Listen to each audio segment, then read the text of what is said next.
Warning.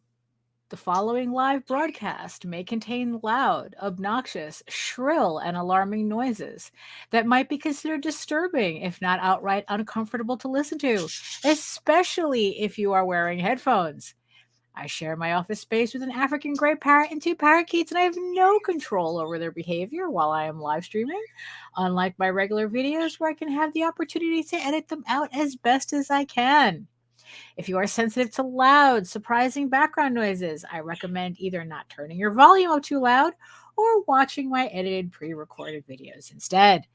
Viewer discretion is advised.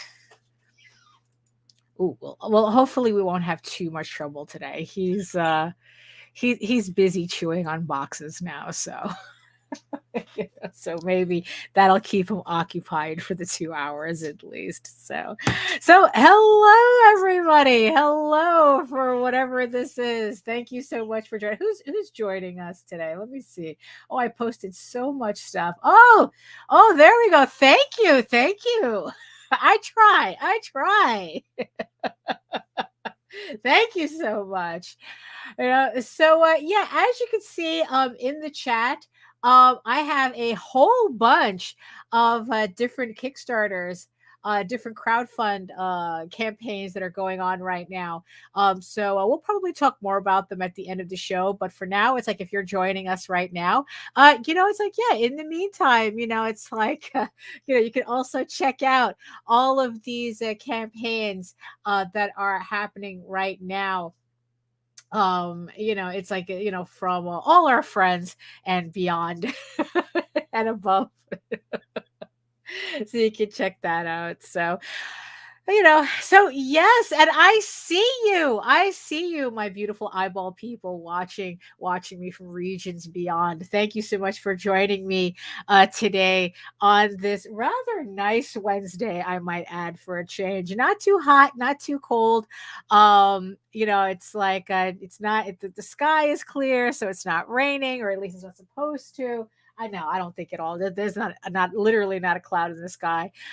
So at least like it's very comfortable here. The only thing making me sweat though is my compression socks. I'm wearing compression socks, and those shits always make me sweat.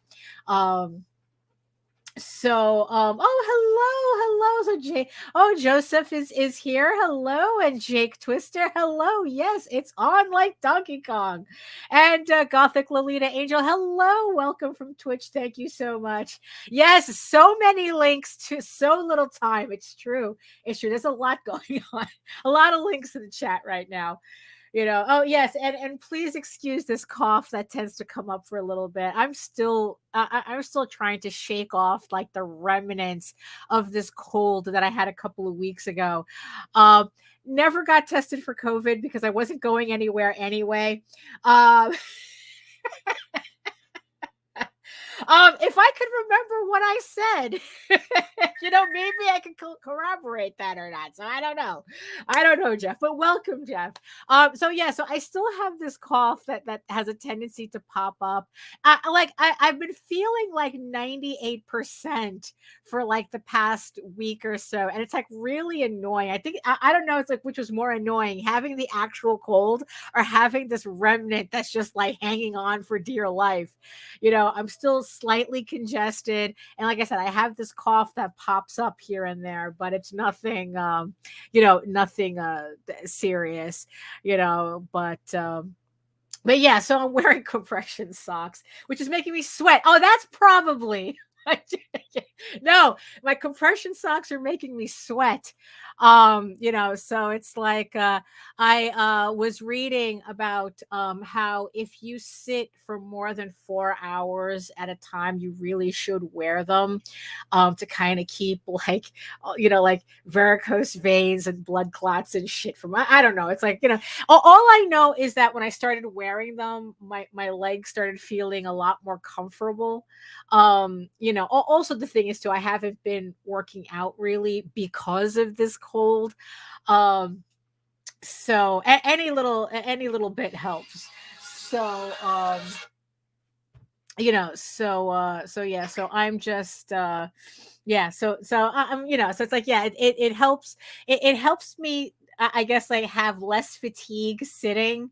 But you know, like I said, the side effect is that it just makes me sweat, and it's like, and I'm constantly adjusting this fan in front of me. So hold on.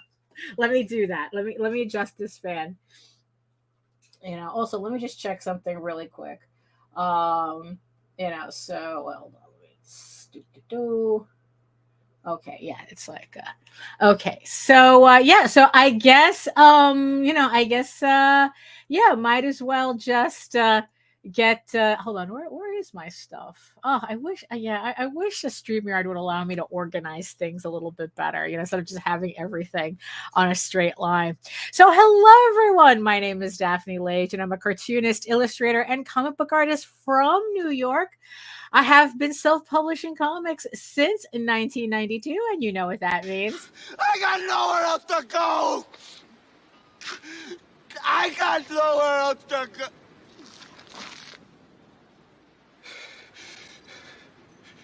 I got nothing else.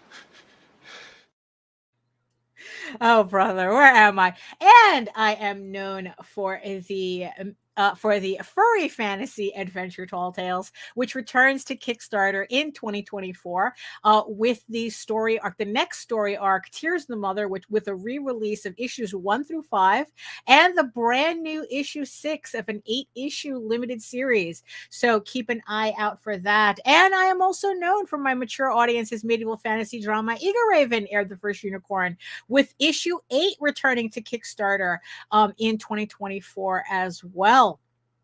I am also co-host with Nita Landing on the Rage Into the Vlogs show every Monday and Friday at 11 a.m. Eastern on the Indie Comics Network.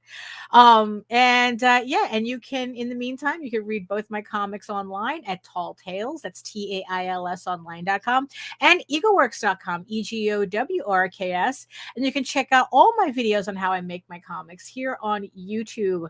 If you're watching me from any place else, you can catch me here on my channel regularly at Daphne Lage, Lager, which also simulcasts through the Indie Comics Network. So make sure you like, share, subscribe, and hit the notification bell so you get notified whenever any of my shows go live.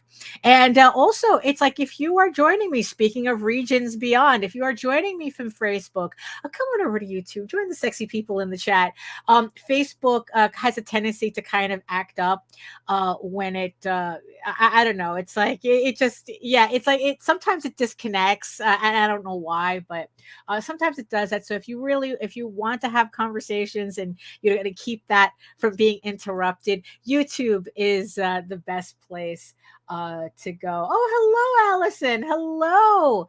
Oh, thank you, thank you, Jeff. Yes, it's a let me make sure I'm pronouncing it correctly. It's a Vegvisir, or also known as a Viking compass. It symbolizes always going in the right direction. And I do have the matching ring, which is Sleipnir, which is supposed to represent doing the impossible. So yeah, so with both together, it's like I'm making sure I'm going in the right direction to do the impossible. So thank you so much for noticing. Yes. Did I say hello to Allison? Hello, Allison. Hello.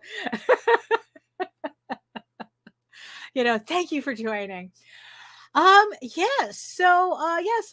as always, a lot going on. Let me see. I don't have much in housekeeping, except speaking of crowdfunding. Always remember that we have a coupon code for if you need to buy supplies to pack up your campaigns, to ship out your campaigns, or even if you just have a comic book collection that's gotten really, really rowdy and unruly, and you need to kind of like get new bags and boards for it. They also carry that at Gemini Comic Supply. So we do have a coupon code RAGEN10, save 10% off your next Gemini mailer order, whether it is shipping supplies or actual comic book supplies like bags and boards and boxes, because not everybody's running a crowdfunder, but everybody has a sloppy comic book collection that could use a little, TLC. And also, remember that I have my current campaign up for EGORAVEN, the Unicorn King's Daughter, also known as Medieval Unicorn Viking Slut, on Kickstarter right now as we speak. All the links are in the show notes below, as well as in the chat when I did that massive link dump in the chat. The link is there as well. We have 15 days to go on this campaign. Thank you so much for everybody. Last I checked, we were at $6,300. Thank you so much, everybody. We are so close to reaching the backer goal of 180 backers, and we're definitely close to reaching the next stretch goal of $7,500, which unlocks another sticker. For everybody, every physical backer on the campaign will get an extra sticker added to their order. So thank you, everybody, for supporting the campaign. And also remember, it has a sister campaign, Sky of Thorns, an epic fantasy romance special edition, volume 1 of a 3-volume romance novel, fantasy novel set. So if you, not only do I have a print on that campaign that's already been unlocked, so everybody who pledges to the campaign will get that print. If you support both our campaigns, there is an extra collab print that you will get as well. We're going to put in our surveys, we're going to put a question whether what your we're going to ask what your backer numbers are on both the campaigns. And then we will send you out. Well, I will send out that print. Krista's going to send out the other print with her campaign. So yeah, so that way we know who gets what. So yeah, so support both the campaigns, and you will get a free print, a collaboration print for doing that. Yeah, so congratulations to Krista Crawford on Sky of Thorns. She's already crashing into $19,000 on her campaign. I mean, she is just absolutely killing it on this campaign. And I can't wait to do more collab prints and more collab stuff with her on the next few books, on the next 2 books as well. So yeah, it's like this has been it's just been a lot of fun collaborating with her and doing this artwork. And even today, what you can see on the screen right now is another collaboration print. Actually, there's nothing really official about this print, because this was one of the layouts that I came up with when trying to come up with the collab print.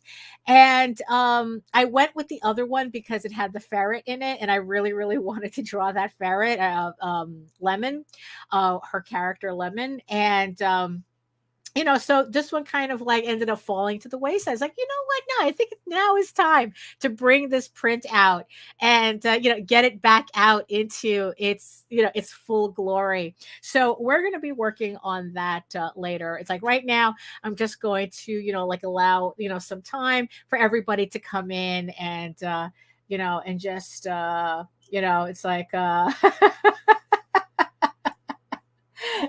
and just kind of like get our bearings here. So yeah, so it's like, so what else is going on? So that, I think, in terms of New York Comic Con is this week.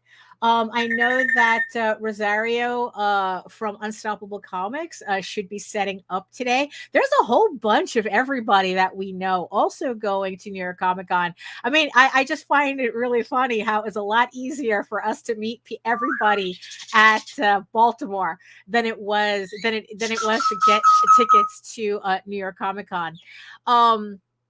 Because as far as I heard the other day, that New York Comic Con is sold out, or at least like only Thursday is available. Oh, you're gonna be there too.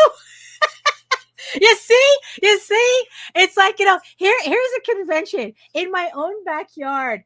Oh no, absolutely, that would be the show to definitely network the shit out of it, girl. Absolutely. It's like it's still up in the air as to whether I'm going to be there on Saturday or not. I don't know. The way things are looking now, it's like I might not. I mean, it's like it depends on whether Jose buys a full weekend pass or not, because he says that he really doesn't want to be there for all 4 days, and those tickets are expensive. So, so it's like if he could be, so he says he might just be there for Thursday. And I go, you know what? It's like, as long as you can find particular things for me, we're good. I'm good with not going. Because the only reason I would go on Saturday, aside from bumping into everybody there, is Enrico Marini is going to be there. And let me just show. So he is, I became familiar with his work when we went to Paris for the first time, and I picked up his book Eagles of Rome, and enamored. I am absolutely obsessed with this book, with this series. Now, mind you, this is a comic book series. This is how the French do their comics. Like, oh, let me not open that. Hold on. I gotta check to make sure that because it is a European book and they have different standards than we do here. So yes, I just want to make sure that I just show off a page that's not going to get me booted off of YouTube. So this is the work that he does, and like I said, I'm completely obsessed with Eagles of Rome. Actually, I'm kind of like completely obsessed with anything related to the Roman Empire. It's like, this is what happens when you expose a 9-year-old, expose a 9-year-old to I Claudius, and I completely imprint on John Hurt's Caligula. And I haven't been the same since. So he's going to be there. So I thought, if I'm going to go there for anything, it was to see if issue 6, I know the issue 6 of Eagles of Rome came out. Now, whether he would have the French editions or not, I don't know. But I do remember that on when the last time I was at San Diego not San Diego, at New York Comic Con years ago, there was, for real. I mean, life changing. It's like a couple of years ago, the last time I was at New York Comic Con, there was a dealer there who was selling French comic books. So I was able to pick up a lot of stuff, and that's how I ended up knowing about Oscar Martin, who does a book called Cannibal Universe, and it's a furry book, I guess, to just put it bluntly. And and that's where I picked up I think that I picked up and it was like in the original French and everything. So, so it was one of his other books, but I learned about Cannibal Universe afterwards, and his other work. So, it could be possible that I could find issue 6, at New York Comic Con, but but the thing is, if Jose is not going to be there, if he's not going to get a full weekend ticket, then I told him, it's like, okay, what I'm going to do, I'm going to send you pictures of what I'm looking for, and just see if they have it, because it's like Marini also did some other books too that I'm interested in, one called Scorpion, and there's a third one that he's very prolific. So he has a whole bunch of books, because there's another one called Gypsy, and I'm not remembering Rapace, I think it might be. I don't know. It was one about vampires. But Eagles of Rome issue 6 is that's the one that I really, really want. Anything else would be a bonus. So, but like I said, it's like, it's like, honestly, yeah, it's like I just have a lot going on, that going to a convention that size just it's like I'm like going, yeah, it's great in theory, and also I don't want to spend money. Yeah, also it's like, because I know that there'll be too much shit there that I want, and my office is way too small to display everything properly. So I don't want to take that chance either. But like I said, I at least know that JD Rosario of Unstoppable Comics is going to be there. Yeah, so let me see. Hold on. Let me just check something. Yeah, it's like, okay. Okay, let me just and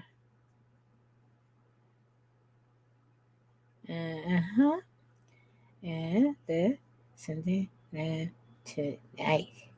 Yeah. Okay. All right. There we go. So, yeah. So another thing that I also want to mention too is that for everybody who's been being very, very patient, God, waiting for me to send out EGORAVEN issue 7. I am hoping that they are being printed this week. I had sent out those files to my printer before I even left for Comic-Con. And what, it's been about like 4 weeks already, and what happened was that he kept saying, he said that, oh, you were bumped for a really big order and blah blah blah. And it's like, and only Jose later on realized, made the connection between our printer and New York Comic Con. So it's like, okay, fine. It's like, I'm willing to put up with that. But you know what? By now, they should have everybody's shit done for New York Comic Con. And I'm hoping that he's printing my stuff, because it's like, holy crap. I really wanted to have gotten these books out weeks ago to everybody. Honestly, I was hoping to have these books out before I even started the other campaign. But, that's what it is. I mean, it's like, look, it's like, it's like sometimes the best laid plans are not actually the best plans to get laid, and that's exactly what happened here. I mean, usually this printer is really, really good at getting my stuff to me really quickly. But this time around, it's like, holy crap, dude, you're killing me here. Because for what it's looking like, it's like, not only is it my books that are late, but Jose's books for Oswald Chronicles is also stuck in that transit. And then it's like, we have one more book that we have Magi's Grace that we have to send out to him as well, but we don't want to send that out until we get our other books. So yeah, so it looks like we'll be packing out again 2 campaigns at the same time. And and then it's and it's like, really, I'm just hoping to get all these books out before this campaign ends, so that I don't have this bottleneck.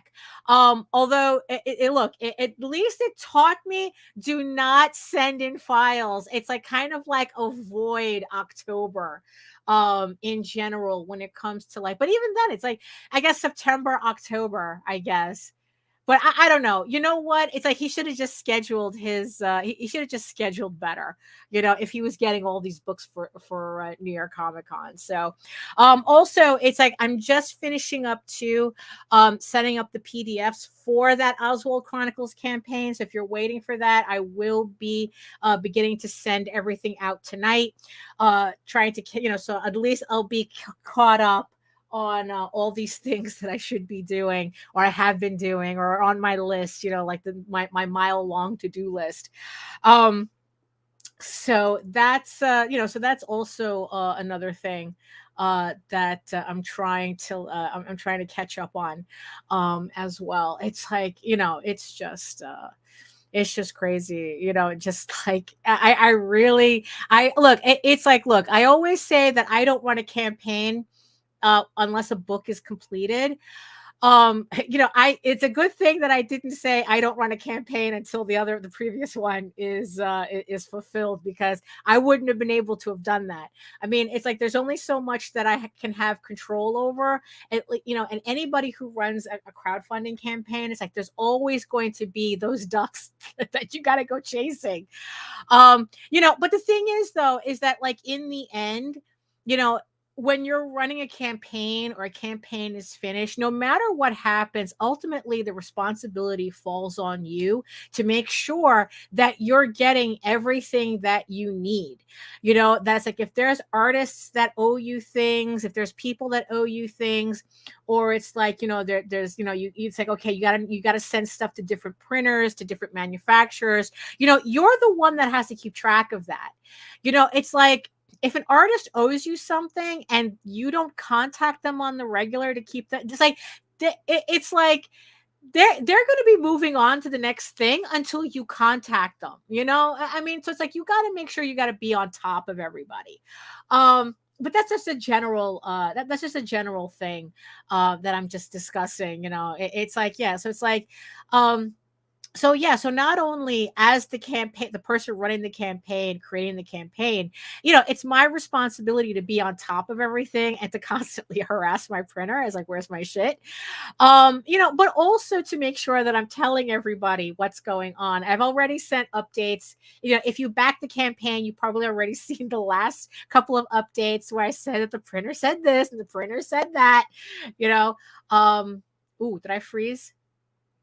Okay. All right, because I froze on my end for a bit, but it should be okay.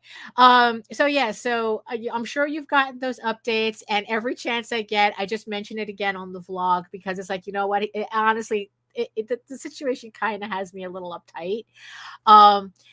But yeah, so I don't understand how there's people out there who will let a campaign like just not say anything for like a year and a half and expect everybody to be okay with that. I don't understand how they do that. But you know what? Other people's irresponsibility is not my problem. So I'm not going to think too hard about that. So yeah, so we're almost at the half hour mark. So what I'm going to do is, let's get started working and talking about the topic at hand, because it's like, I don't know, I kind of think it's really exciting, like stuff that's coming up. And yeah, so I'm going to throw a couple of bumps. I'm going to switch over my screen, and yeah, we can get started working. So yeah, so hold on, let me just find my stuff, and yeah, and we'll be right back.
We are the only show for independents all around, giving you a platform to spread your word all over town. Cast the Craze is the place to promote to your fans with the Dreamer, Medina, and Sam the Crazy Man. Subscribe to our show and never miss an episode. It's time to get your mans, listen to us on the go. Updated every week, we never miss a day. Join the squad, come on in. It's time to catch the craze. If you are an independent, catch the craze. Making moves on your own, catch the craze. On your grind in the streets, catch the craze. Join the movement, catch the craze.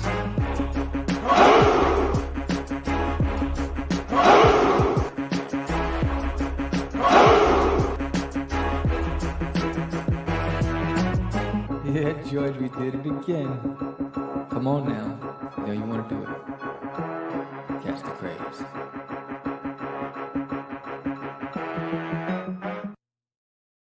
Oh, okay. Hold on. Let me just switch that there. Hello. Now we're back, everybody. Yeah, I do have to. It's like, look, love Sam, love George, love Catch the Craze. But honestly, what really keeps me playing their bump is that music. Sam actually composes the music himself. He's done several versions of the theme song to Catch the Craze, and all of them are bops. I absolutely love them. And it's like, and it's like, really, it's like, I keep telling him they should put out like little mini MP3s or something of, of the soundtrack, the Catch the Craze soundtrack. It's just, just funny. So yeah, so here we are. Hey, Larry. Here we are with this piece on the table. On the table, well, on the screen, it's like, Jesus, it's like I haven't done a physical ever since I started doing like working in Clip Studio, I'm actually beginning to forget when was the last time I actually did a physical traditional piece. Although I am scheduled to do a couple. There's a couple of Oswald pieces. There's 3 Oswald pieces that I have sketched out. Actually, I sketched them out on a previous episode, and I have to do those physically, because the originals are actually going to go to the person who actually commissioned those pieces. So I have to do those, next. So the other thing that I forgot to tell everybody, I am just 3 pages away from finishing EGORAVEN issue 8. I finished all the inking for it, so now I'm just shading and coloring, so I'm just 3 pages away. And the thing is, though, what kind of upset me is that I've been printing out the pages to make my color proof, and my printer decided to poop out. Not the good one, not the big one here, but I have like a little one over the little office printer that's been chugging along like a champ all this time. But then it's like I had to print. I wanted to print out the 2 pages that I finished last night, and it wouldn't print them, saying that there's something wrong with either the printer or the ink, like where the inks go. So I don't know what's going on. I turned off the printer. Hopefully when I put it back on again, it will work normal.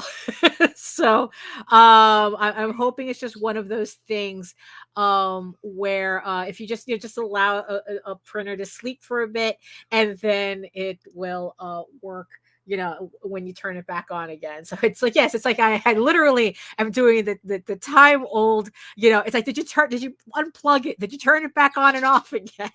On and off again, I'm literally doing the tech standby. So this piece, like I said, it was one of the original sketches that I came up with for SKY of Thorns. The collab piece for that campaign. But it's just I prefer to do the other one. I do have I think this is the black and white version of the piece. This is the black and white version of the piece. This is the one that I decided to go with because it has lemon in it. It's the ferret. So I wanted to draw the ferret, so I decided to go with this piece instead. So this is also the black and white version for the backer goal print that's in her campaign. This is the line art for it that I did. The reason I have these 2 pieces out is I just want to make sure that I just have reference for this piece so that I can kind of keep the 3 pieces consistent. Now, in the end, what we're going to do with this piece, I have no idea. I'm just going to finish it. I mean, I have a couple of pencils, like I have like this and 2 other pencil pieces that I would like to finally just get to and ink them in and finish and color them and finish them, just so that I don't have them just lying around unfinished. And this is one of them, so I just figure I do that. If we decide to do something later with them, we'll figure it out. But just right now, we're just gonna stick with just inking it, just to have a good time. And hello, speaking of,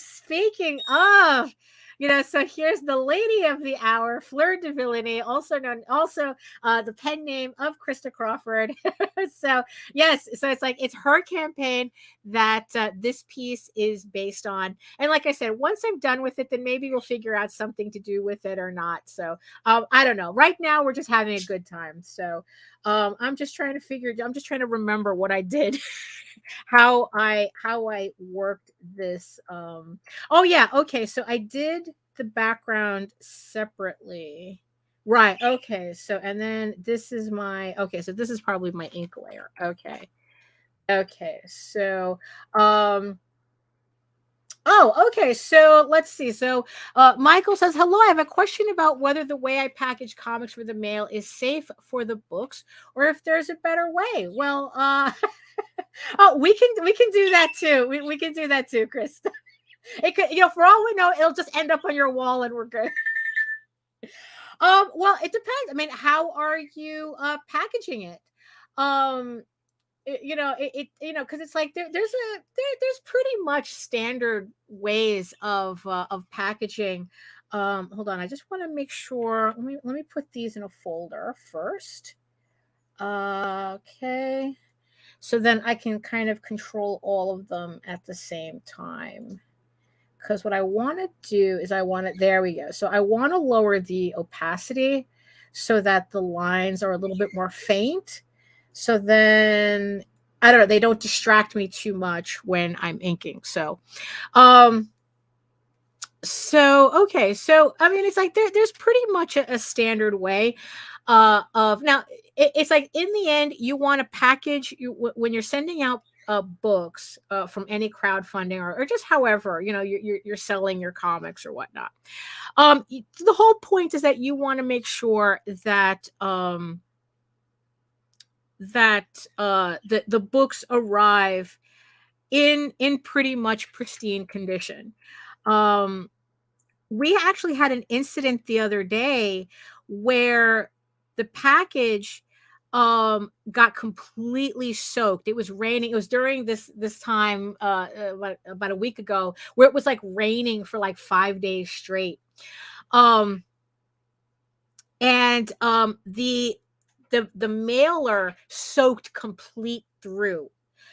And if it wasn't for the fact that the book inside, they had put it in, it kind of looked like a Ziploc for comics. Because it wasn't obviously a Ziploc, but it fit the comic, and then it's like it had like kind of like that Ziploc thing at the top. And if it wasn't for that book would have been destroyed. The only thing that we kind of had to kind of dock points for was the fact that there was no backing in it, as it was just like the envelope. Like it was kind of like a flat mailer, and then the comic inside. Now the thing is, though, the flat mailer would have been fine if it wasn't raining. So you're using a bubble envelope. Now, if anybody's looking for the chat is over there on the screen. So I'm not going to stop and keep bringing up. It's bad enough that I stopped just to talk, right? But if you all want to see what I'm referring to in the chat is over there on the screen. I hope everybody can see it. So he's saying that he puts them in. I put the books in plastic comic sleeves and put a backboard. If it's one book, I put a backboard in the front and the back. If there's more than one book, okay, then I put them in a bubble envelope and a plastic bubble. I mean, that sounds pretty cozy. I mean, those books are really getting packed cozy. That sounds like that sounds like it should be fine. Like I said, the one that we got, if it wasn't raining as hard it was, it wouldn't have been a problem at all. But the fact that it was, and the envelope was essentially destroyed, but because they had packed it, they really sealed it.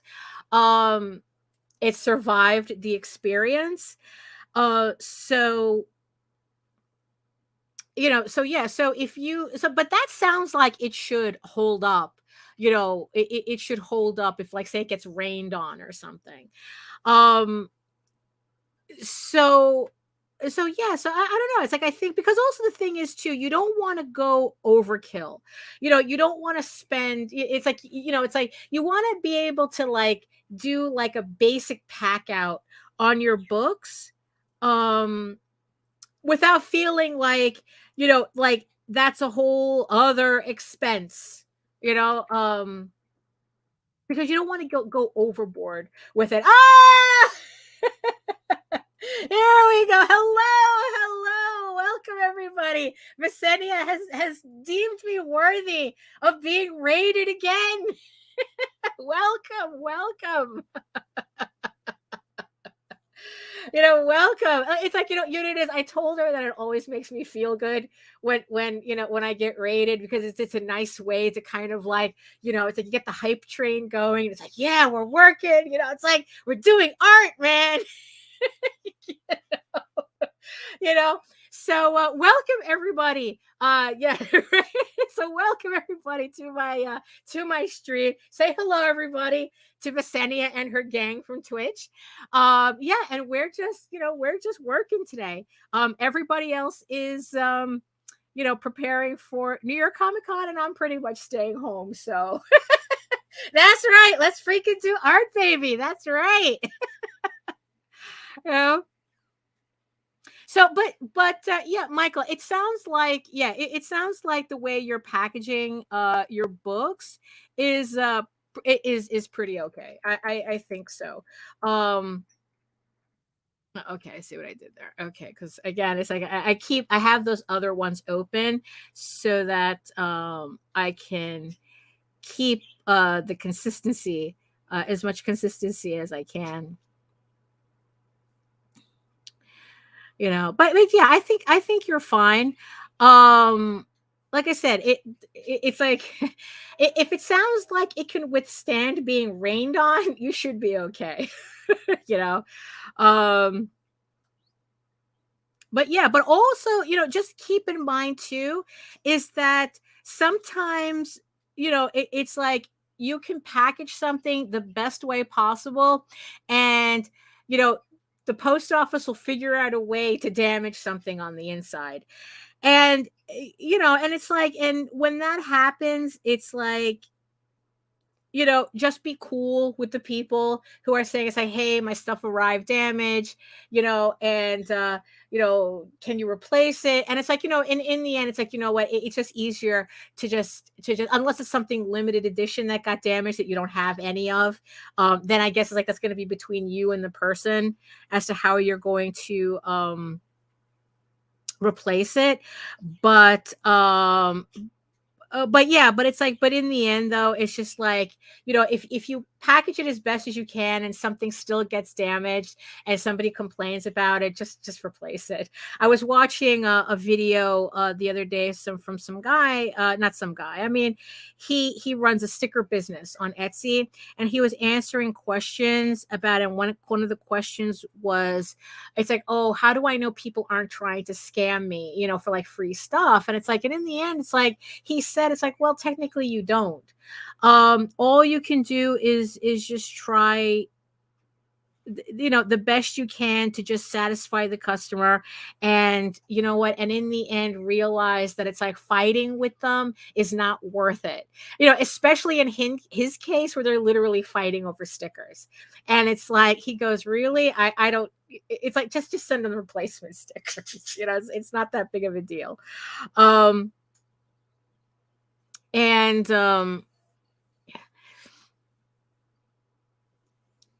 So yeah, so that's kind of like no, hello Kevin, yes, welcome, all lurkers, welcome. It's like, look, we're probably all working and just listening to everything, so that's fine too. We're all working together. So yeah, so that's so long and the short of it, it sounds like you're packaging everything fine, Michael, and I think you're good to go. And yeah, yeah, you're fine. It sounds fine. Like I said, don't go overboard with the packaging. You don't want to spend so much. Yeah, like you don't want to spend that much money. Like, yeah, just don't go overboard. That's it. It's package within reason, I guess. Yeah, so the other day, because I follow White Manga on Facebook and at Twitter, and he had posted that Saturday AM was going to release a light novel of his Apple Black manga. So it's like, they're doing a light novel that's a prequel to his manga. And I got excited. I got excited at that to see that. Because it's like for a little while, well, more than a little while, I was kind of worried about this trajectory that I had wanted to take my comics in. Where I wanted to, like, so EGORAVEN is 15 issues, and then after the 15 issues, I wanted to continue the story in prose, to write novels that continued from where the comic book left off. And I already have oh, thank you, Michael, thank you. I already have that one of those novels done. Actually, I have one novel and one short story collection that I'm working on. These two books, they're going to be like kind of like direct sequels to the series. But the thing is, they're one of them is, well, it's going to be illustrated prose. So there's going to be illustrations in both. The other one is going to be like a short story / comics hybrid. So it's not like I'm completely, just going straight to words. Oh, no pictures for you. No. It's all going to be heavily illustrated prose.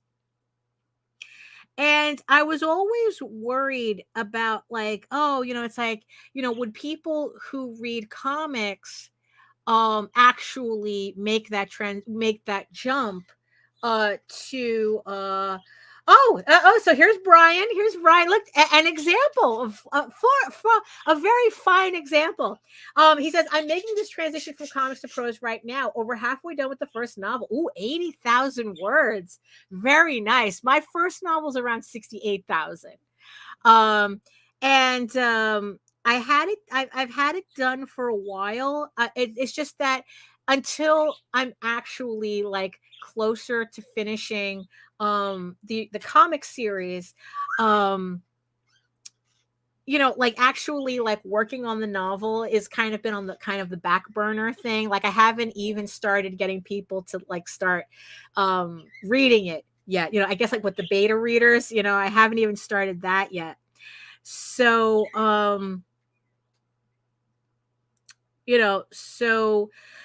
so that was kind of like my concern, that it's like, it's like, am I going to be able to make this transition? But here's the thing though, I'm doing it anyway. Because it's like, this is how I want to tell the story. So,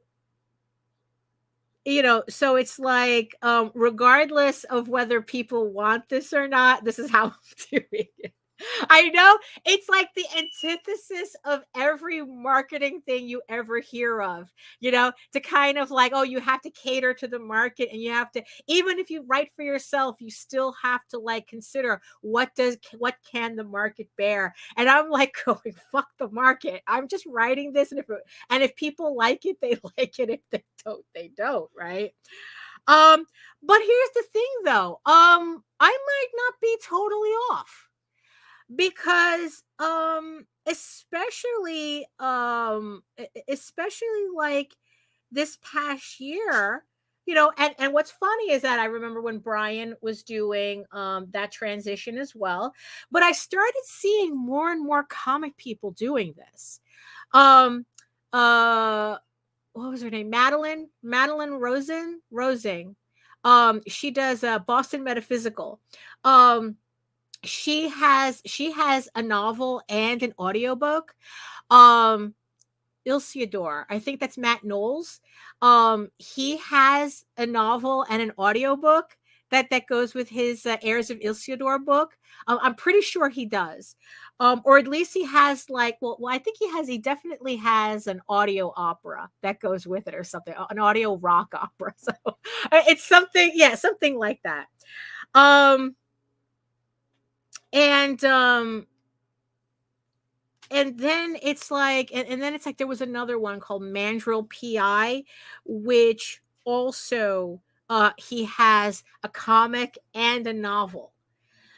And I'm like going, it's like, you know what? Okay, it's not just me then. it's not just me.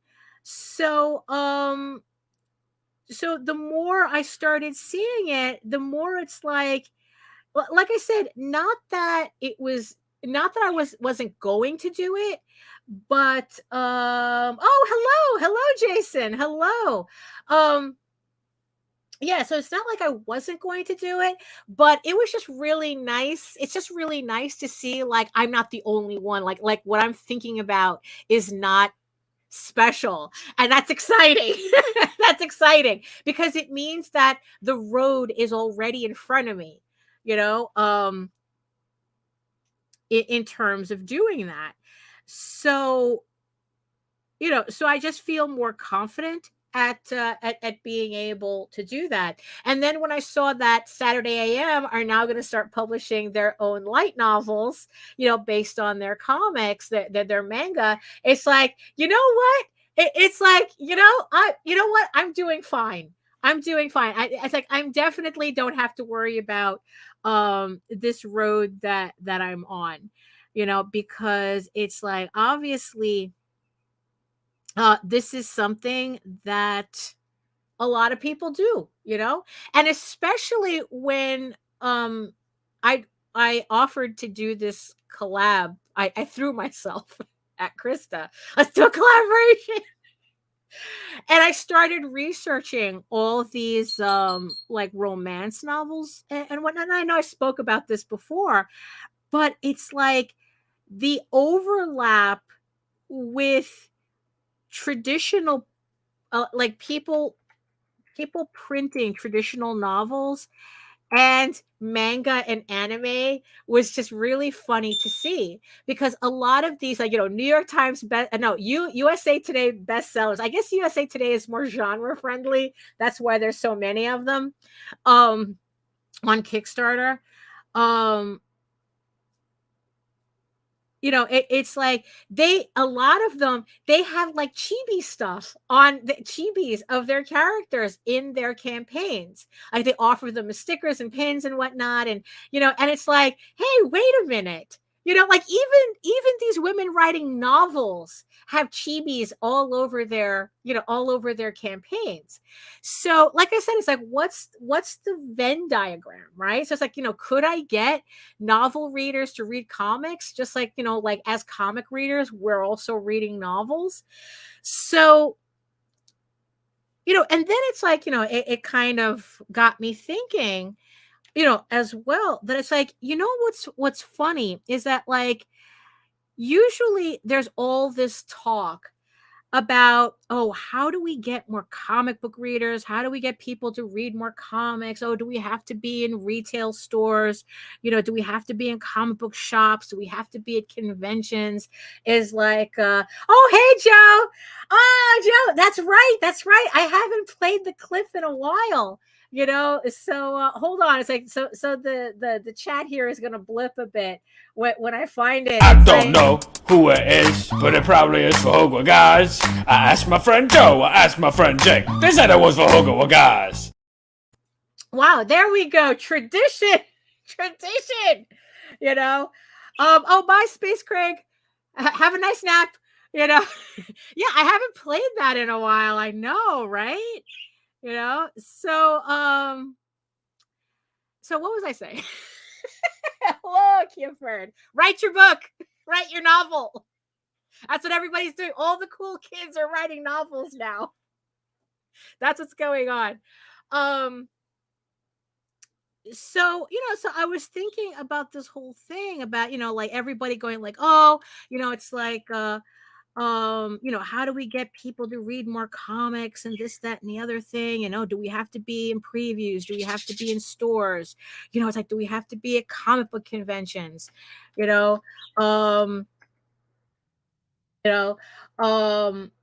like, and then it's like, I just kind of realized, watching people, after White Manga made his announcement about his light novel, I'm like, what if it's not that we have to get more people to read more comics, but like, what if what we have to do is kind of like convert our comics into different formats in order to gain that audience.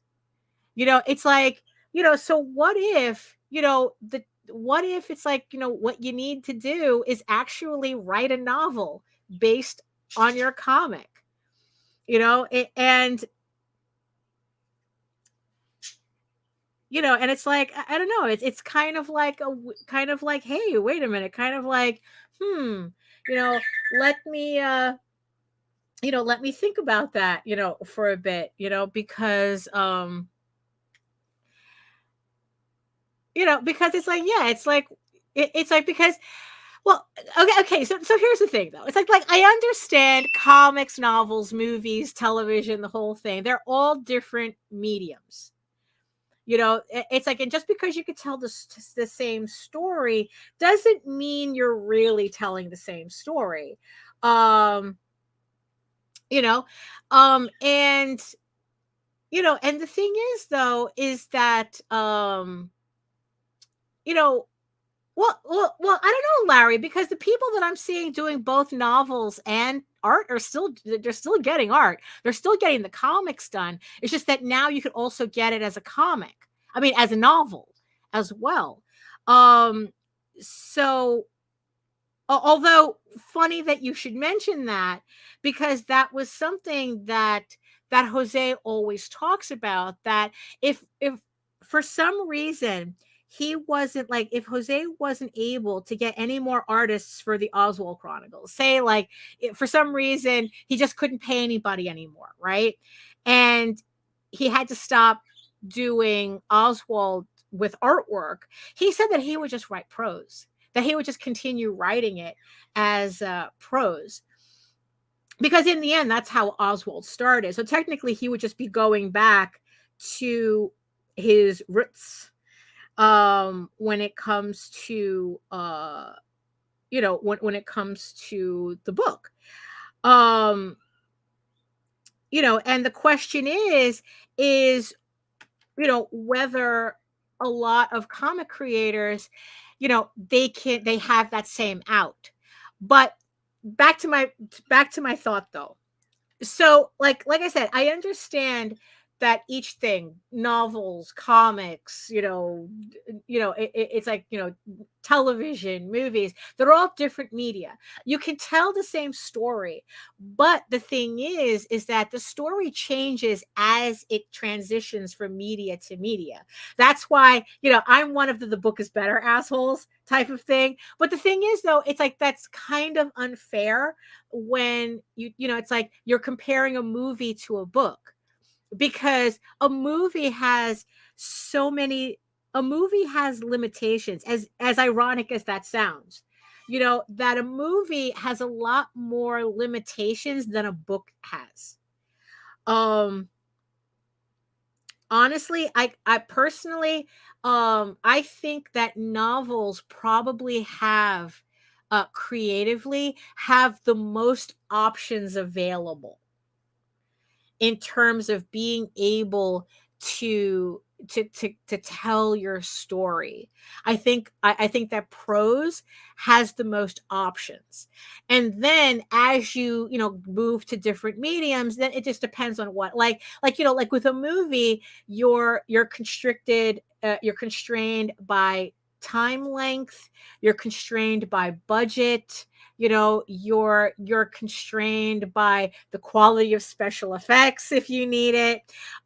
You're constrained by a lot of things, which is why a movie can never be identical to a book, because they're not, like, honestly, I think the closest I had ever seen a movie and a book be like holy shit, this is almost like 1-to-1, was pretty much the Chronicles of Narnia, to tell you the truth. The first Lion, Witch, and the Wardrobe movie, I just remember watching that. It's like, holy shit, this is exactly like the book. It's like,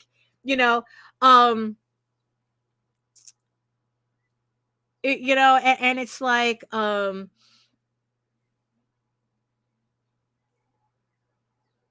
and that was like the closest. But the thing is, though, like with everything else, there's going to be differences. It's like for every Tom Bombadil asshole still ranting to this day about the Lord of the Rings, right?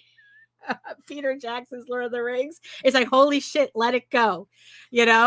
Um, although honestly, it's like I think that the changes that they made to The Hobbit was more egregious because those had nothing to do with the books, and it had more to do with studio interference. Because they thought it would make a better marketing angle, and not necessarily, and they didn't give a shit about how it related to the story or not. The most fascinating change that was when I was watching it was like kind of like a mini documentary about David Lynch's Dune, and I love that movie. Absolutely love it, adore it. It's one of my favorite movies, right? Especially the director's cut, not the Alan Smithy studio release. No, it's like the director's cut, where it's like he has all the lore. He has a lore dump in the beginning. It's like the one thing I keep telling people, don't do lore dumps, and then my favorite movie has a fucking lore dump. So and the thing is that, like, I watched the movie before I read the book. So I finally read the book, and I was a little surprised at the changes. It's like, oh, the movie's actually a bit different from the book. But the funny thing about it, like there's certain things that are only in the movie, like the whole thing about the word weapons, the weirding weapons. That there was another thing too. It's like that whole thing that Harkonnen does to Yui, Dr. Yui. What was it? No. No. I think it was the Dr. Yui. I'm not sure. I would have to watch it again. Where it's like you have that cat and rat shit thing, that monster thing that's like that. Oh, it's like, this is your antidote, and it's like, and the heart plugs, like that's only in the movie. That's not in the book. But after reading the book and watching the movie again, I was like, it's like, but wow, it's like, but the thing is, though, for stuff they made up for the movie, it really sounds like it could have been in the book. Like thematically, it's like this made sense. And then in the documentary, it turned out that Frank Herbert had actually worked with David Lynch, figuring out stuff that he was saying, that he actually said that David Lynch helped him figure out stuff that he was that he couldn't figure out for the novel, and they were able to figure it out for the movie. And it's like, oh, that's really fun, I mean, because, and then that's why the stuff that's only in the movie sounds like it could have been in the novels, but it's not. So yeah, so you can't really go, oh, the book is better. It's like, yes, the book is different. It's not that it's better. It's like a book is able to give you more information than a movie can, considering its constraints. Just like you can't compare a television series to a movie. Because again, a television series is going to be able to do more in more time. Although, to varying degrees of success. It's like there always seems to be like 3 or 4 like dead end episodes that don't need to be there because they're stretching it out rather than, they're trying to fill a episode quota rather than telling the story. So, so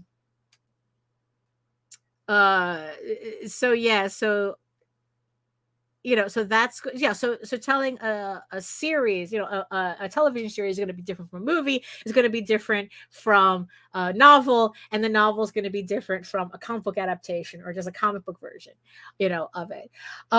Let's see. Okay. So Joe says, what if you gain understanding of different mediums, audiences, and understand that you may not reach them with your current story until it grows into that medium? No, you see, that's kind of like where my brain is going. That it's like, what if, in the end, it's like, it's not about getting people to read more comics, but adapting our stuff to other mediums in order to reach a broader audience. And honestly, the easiest transition is to prose, is to novels. So that's why I'm talking about it. I'm not talking about, oh, if I just got a Netflix deal, if I just can get my stuff on Netflix, I'll be able to get all these eyeballs. That's not what I'm talking about. It's kind of like when I had spoken about doing, doing a different format of EGORAVEN and Tall Tales into tankobon sizes, into manga size, and like combining, like combining a whole bunch of volumes together in one thick ass black and white book, and and putting out that, and it's like, would I be able to gain a different audience, but it's an audience just the same, by releasing a different format, as opposed to just trying to hammer, just trying to hammer my comics at people in one format. Yeah, and it's like, and then it's like, yeah, and then seeing people, more people doing, like adding prose books, adding novels to their Kickstarters. You can pick up the comic, you can pick up the novel, you can pick up the audiobook, you can pick up the opera. It's like, I mean, it's like they're different formats, but it's the same story, but different formats, just depending on who you're trying to be accessible to. It's like Larry had mentioned the thing about, oh, people are getting into novels because art is expensive. And it's like, well, it's kind of a cynical take on it, because in the end, it's like, look, it took me about a year to write my novel, so it's not like writing a novel is faster than doing a comic. There's still a lot of things that you have to that you have to consider, your first draft, your second draft, your third draft, your 10th draft, your beta readers, your ARC readers, your editors.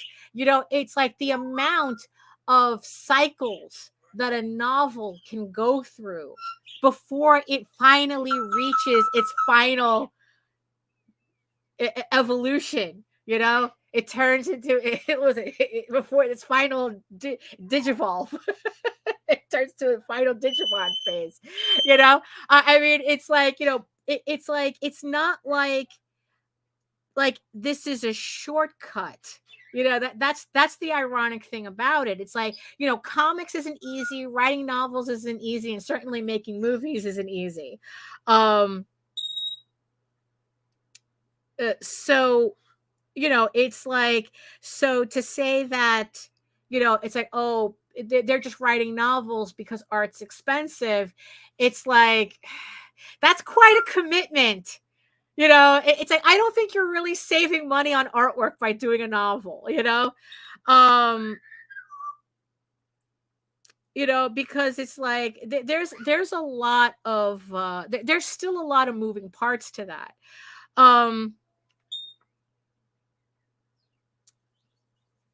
And then it's like, and here's the thing too. It's like, not everybody can do it. It's like, writing is a skill that has to be honed just like art is. Writing has to be practiced. It has to be worked on. It has to be constantly nurtured.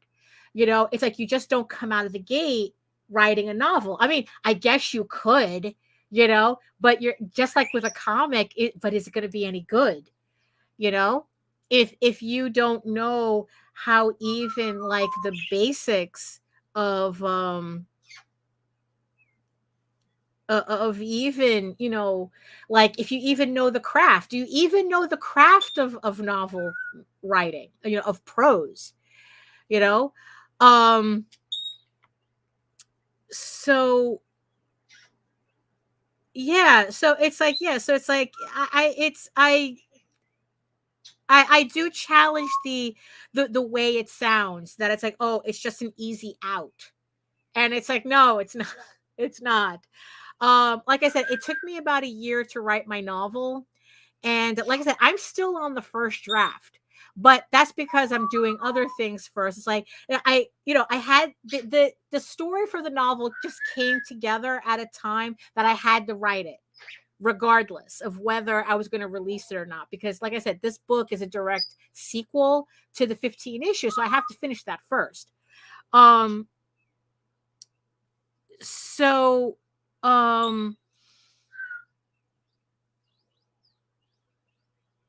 so so I just had to get it out of my system. But I'm probably not gonna really start up again for like probably like another several months. Like I can't even, maybe, it's because I'm nowhere near even thinking about releasing it. But it's there. So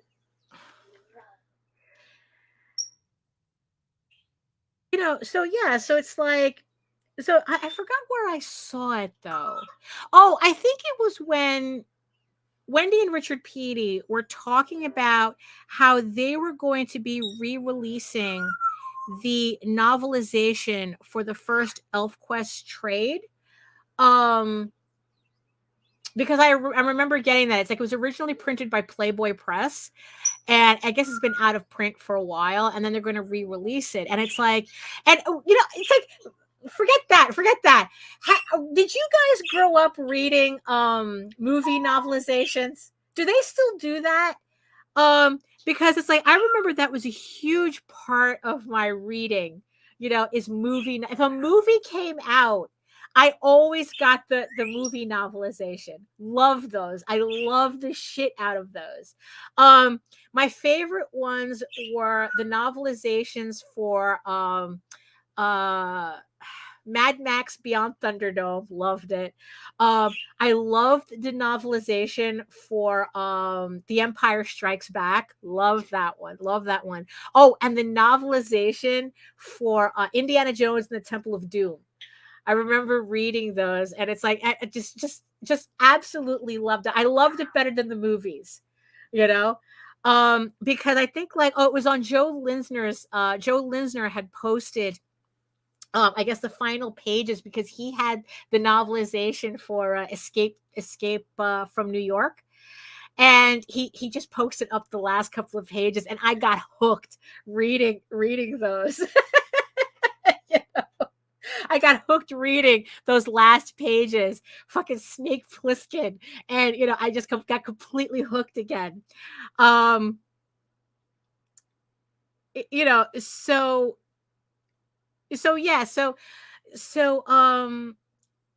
and then it's like I was looking through my files for something, and I ended up finding a very, very rough version of me trying to novelize, or at least write a prose version of the first issue of EGORAVEN.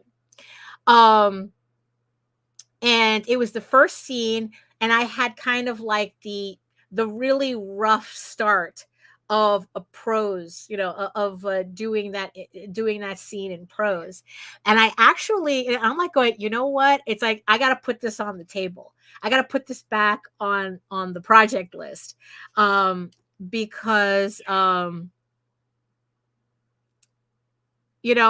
really do like the idea of not only having the 15 issues, but having a prose, a novelization of that as well. So this is just another way for me to be able to get more eyes on my story, is by having a novelization of it. And then it's like, and then also it dovetails directly into the novels that I'm writing. So if you just wanted to read my stuff as novels, you could do that. It's like, if you just want to read my stuff as comics, well, the 15 issues are there, so you can do that and then continue on with the prose stuff. But you see, but here's the thing though, in the end, all roads lead to novels. Technically, the first thing that I ever wrote for EGORAVEN was the prequel, which is an illustrated novel that I did. Well, an illustrated short story. It was an illustrated short story. That was the first finished thing I ever did for EGORAVEN. Oh, am I dead? So going to prose technically isn't that big of a stretch for me, because that's where the story started.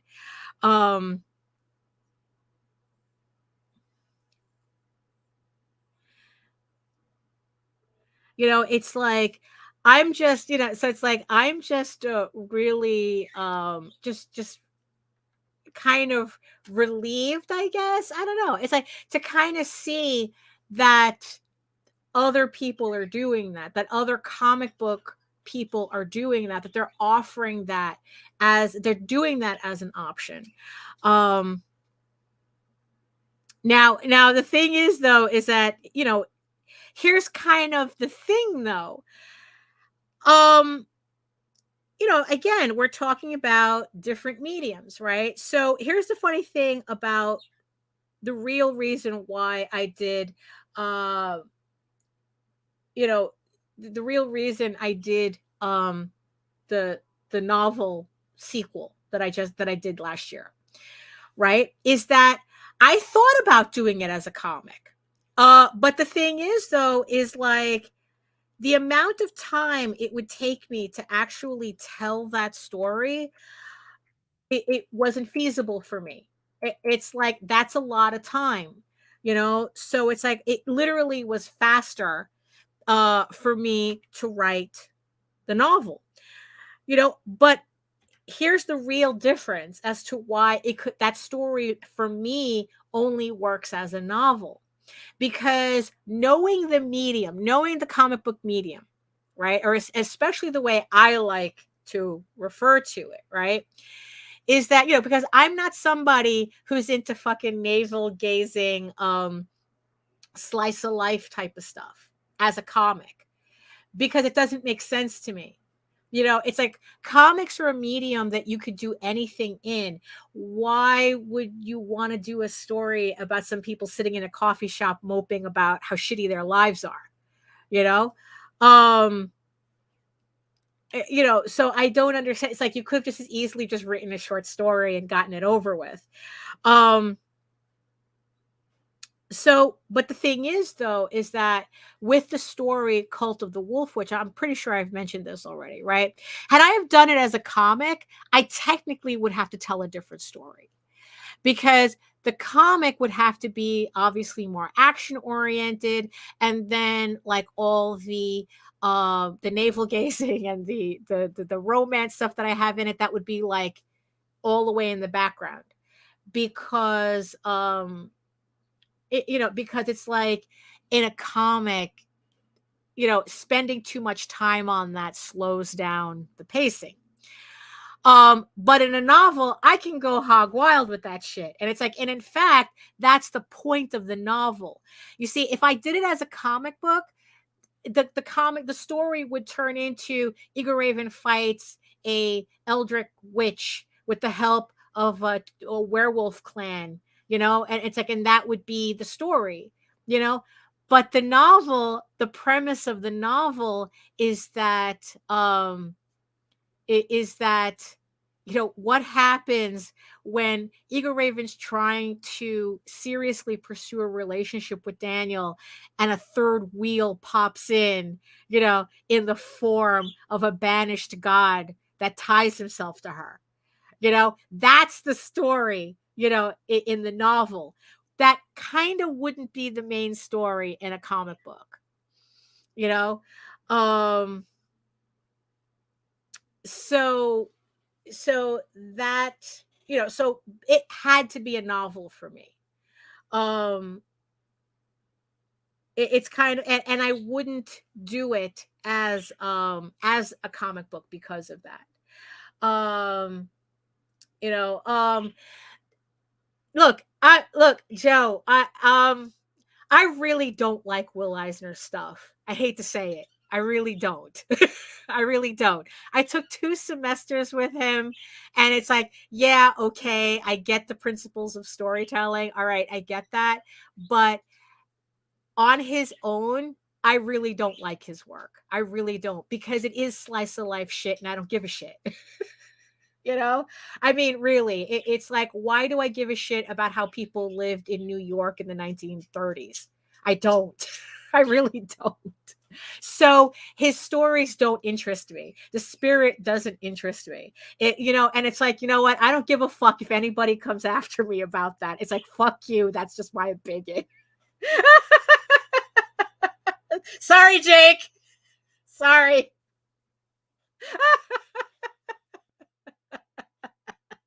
Look, now I'm never going to hear from Jake again.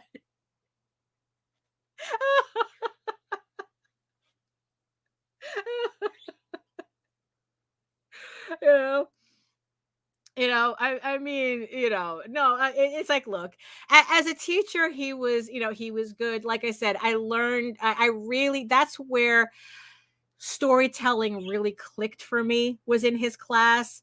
But outside of that, it's like, I have no reverence for him. He was just a teacher to me. It's like, I have no, I really don't. And for fuck's sake, nobody asked me about my opinion on The Dark Knight and The Watchmen. I'm gonna lose all my comic book cred. I mean, honestly, okay, friend. I mean, honestly, I'm very basic. Just give me, it's like, just give me, like fantasy. It's like, look, it's like, I'm very Lord of the Rings, very, like, just give me Roman Empire shit. I literally have a comic that I bought in Paris. That's literally, it's so niche. It's about Roman chariot racing. It's like, I love stuff, if it's medieval, I have, it's like, I also collected this comic about the Crusades, about Joan of Arc, furry stuff I'm always into, although not furry slice of life. It's like, it's like, the more fantasy oriented, the better. I mean, it's like, it's kind of like, if there was something that represents kind of my overall taste in everything, it's Baron Munchausen. That would be kind of like that type of storytelling is what I'm really gravitated toward, what I really gravitate towards. And then it's like, fuck Frank Joe. Joe. Because it was, yeah, you know what? Because it was furry and it was porn, probably. I don't know. It's like, yeah, probably more because it was furry. Yeah, because Omaha is literally a slice of life. But honestly, though, I think it was more like the furry porn shit. It was very infamous when it came out, so I just gravitated to that,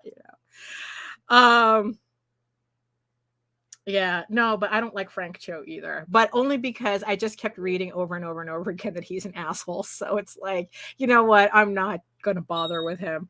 There's way too many people who could do the same shit that he does, so I'm good. Yeah. Yeah, so what else can I kind of like destroy? Can I destroy everybody's opinions of me on?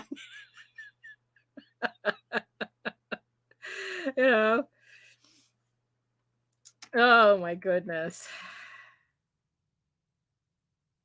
So there was something that Jose also had said when we were talking about the whole prose thing, because like I said, it's like, yeah, Look, if we were all saying the same shit, who would listen to each other, right?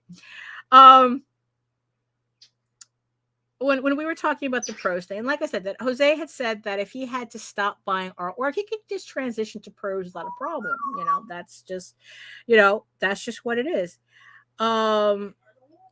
That's where we started. So, and I do have to admit though, I really do hate the ugly phase that a piece of artwork goes through before I really get piled on the inking. So it's like it's just kind of weird right now to see it.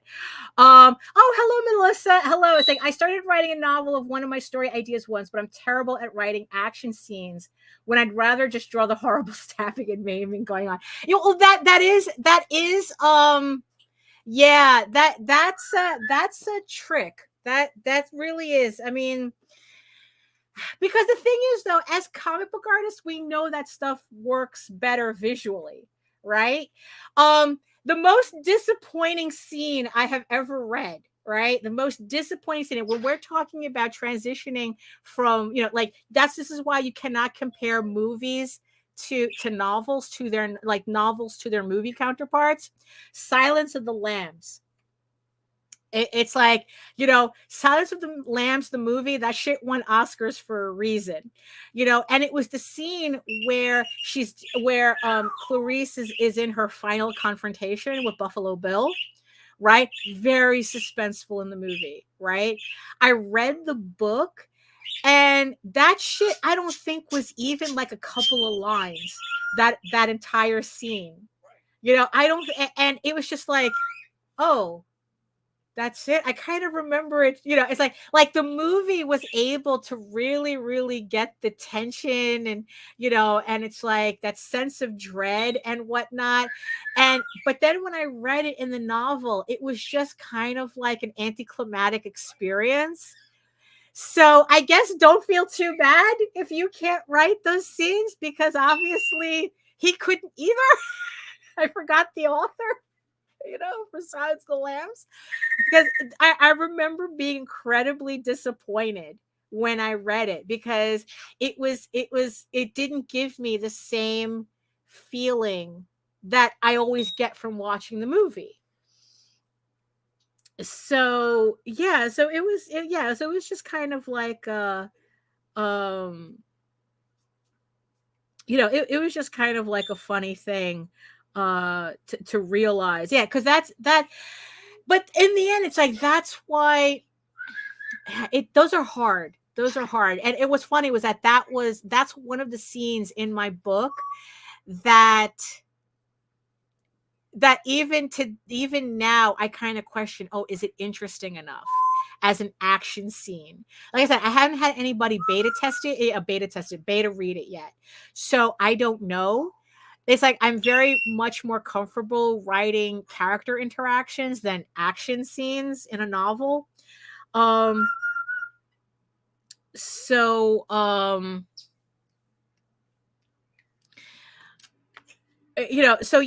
completely understand that. Oh, here's a question for you. So here's a question, Melissa. So like the way I write, so I'm very, everything I do is very visual. And what I realized the other day is the same thing when I write prose, right? So it's kind of like, even though I write out an outline for a story, right? And to get my scenes and my beats, right? I still visualize everything in my head. Like I'm storyboarding it in my head. And then when I get to a certain scene, I kind of pop up the storyboard and the scene like visually in my head. And then my job is sitting there to, how do I describe this scene with my words? So it's like I'm literally looking at a scene, and then for the novel, how do I describe it? And it's even gotten to like, there were certain points in the novel where like I had to, like, they're coming, the characters are walking into a manor, right? So what I did was I found pictures online. I did kind of like a mood board of all these different manners, and I found one that was kind of closest to what I wanted it to look like in my head in the book. So I would just stare at that picture and I go, okay, how would I describe this picture? How would I describe walking into this space? Right. And then that's what I would write. And then I would just, adjust accordingly. But it's like, it was kind of like my prose is kind of like my dictation of me looking at something. Like I have to be looking at something. you know but let's see. Right. I that's a funny thing. I mean, I'm a little, what I find funny, Joe, when you say you're not a fan of sword and sorcery is your whole Wonder Woman thing. Like, Wonder Woman is your favorite book, and I kind of like, oh, I thought that kind of is in that wheelhouse, but I guess like not enough. Let's see. Michael says the book I'm working on is about two friends from the same neighborhood who take different paths in life. One becomes a bookstore owner and the other joins a mob. It can get very, very violent. I could imagine. I do not want to do slice of life, but I did want to do a story about people going on different directions and remaining friends and how far you go for friends. Oh, so there you go. Yeah, I mean, in the end, it's like you write the story you want to write.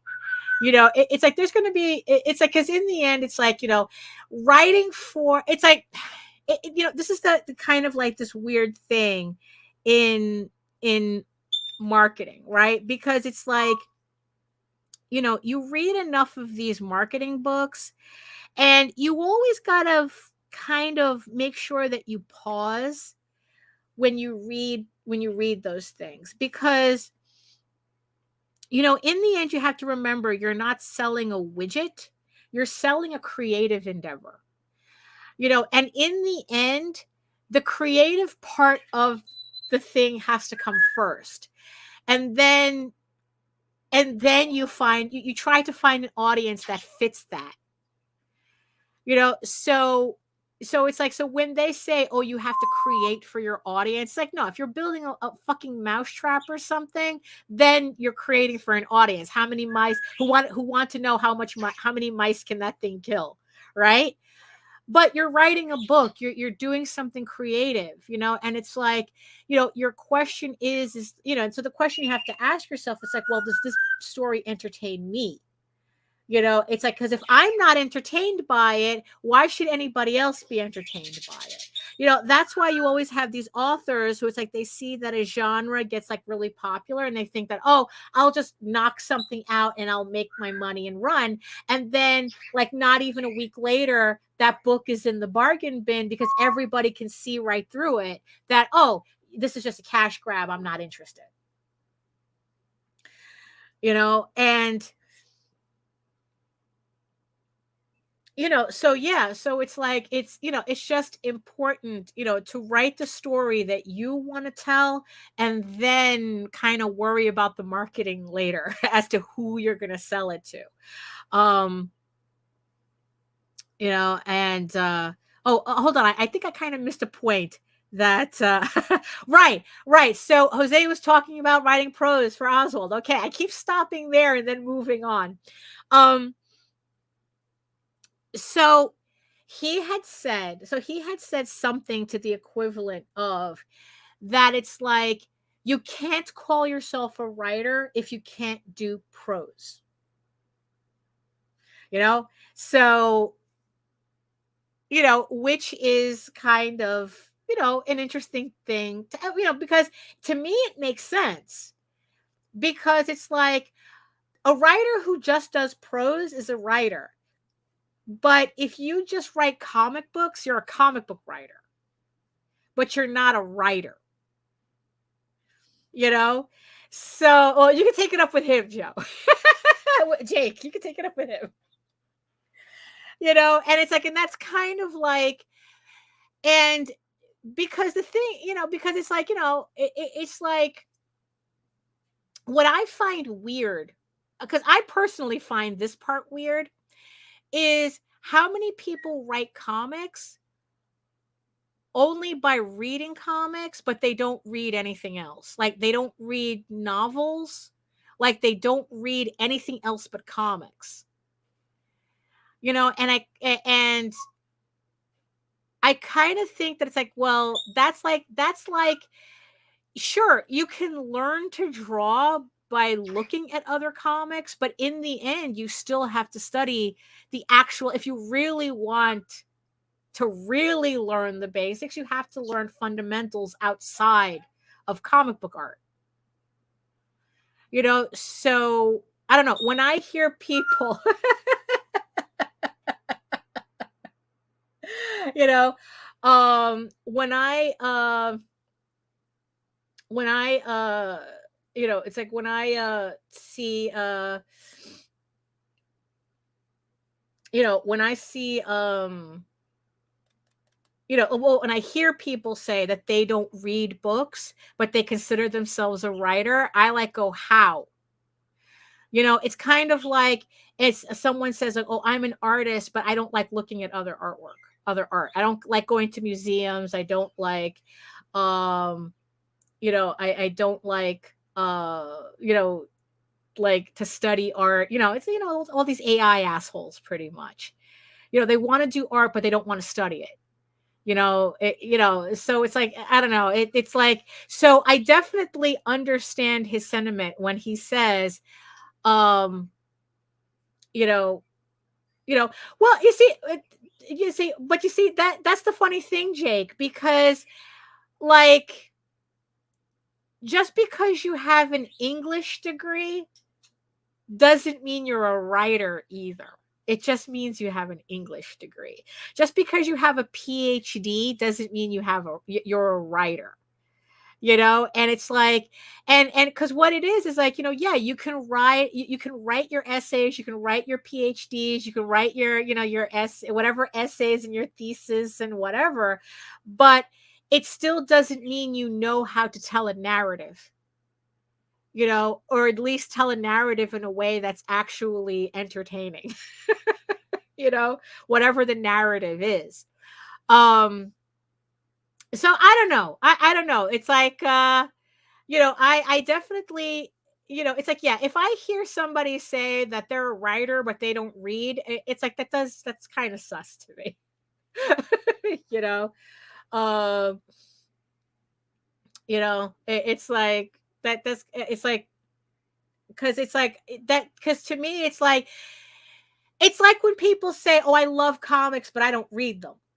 Oh, hey, Grant, you know, so it's like, you know, it's like then if you're not reading the comic, you're missing half the you're missing half the thing, you know. It's like the whole point of a comic, you know, if you're not reading it. You know, um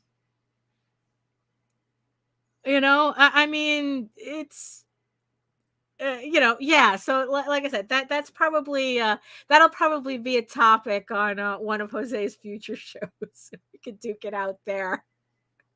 You know, um you know, I mean, yeah, it's kind of, yeah, you know, I guess it's, yeah, it's like I don't know, it's like hold on, it's like you know, let's okay, let's you know, let's do that. It's like it was cute for a split second, and then it's like, okay, all right, now you're just being obnoxious. Um, you know, so so yeah, so there we go. You know, because it is Halloween season, so I was kind of you know, allowing it to pass, and it's like, no, not now you're just being obnoxious. So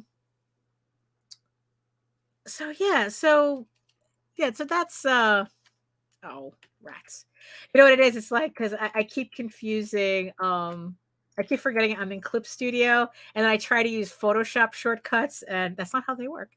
Um, so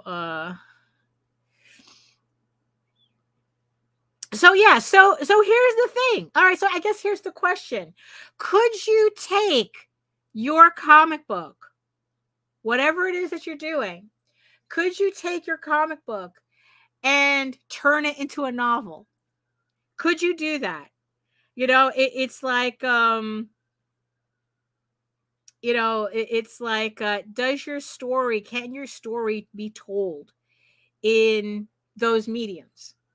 Or like with my novel, I couldn't tell it in comic book form the way I wanted to tell the story. So could you do that with your story? Could your story transition to novels? So I mean, that's because in the end too, I also have to, also understand that not every story can make that jump to a different medium. Not every story can do that. Look, I already said that my novel story couldn't, not if I wanted not to tell the story that I want. That's the difference. Yeah. Could I make a comic book story of the novel? Sure. But it wouldn't be the story I wanted to tell. So there you go, Grant. So there you go. Problem solved. You have no interest in writing prose. So there you go. So that's, so for you, the question is moot because it's like, it wouldn't be something that you would be interested in. Which is fine too. Like I said, not everything can make that jump, and sometimes it's just because you're not interested that you want to make that jump,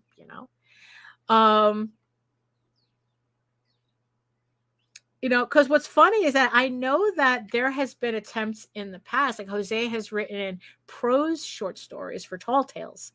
I mean, so there's one in particular that we have to find because honestly, I would really like to like kind of like do that one. Like there's a short story that we did for Tall Tales, where it's a prose short story illustrated about Scene the Archer.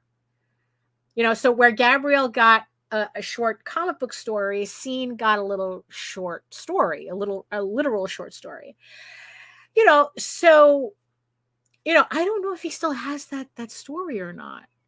Because honestly, it's like I would like to remaster that story, like do whole new illustrations of it, just make a little Tall Tales book, just make a little, prose book the same way as I did Legend of the Silk Rose, which is the EGORAVEN prequel. Oh, now that I think about it, I got to ask him about that. Because I think we only published it once, but like in an ash can form. I think we've only, and it's like I don't think I even have a copy of that. So I would have to ask him if he has it somewhere. Talk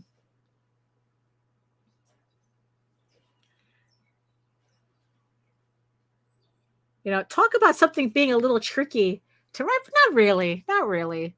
Writing furries in a novel, that I don't think that would be tricky at all. How is this coming out? It's like, yeah, no, okay. It's still, like I said, it's still in kind of the ugly phase. I think what it is that I should have done tighter pencils.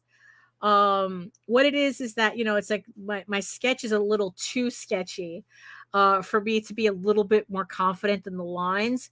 So, so it's like, yeah, so it's still kind of, it's a little bit rougher than I want it to be.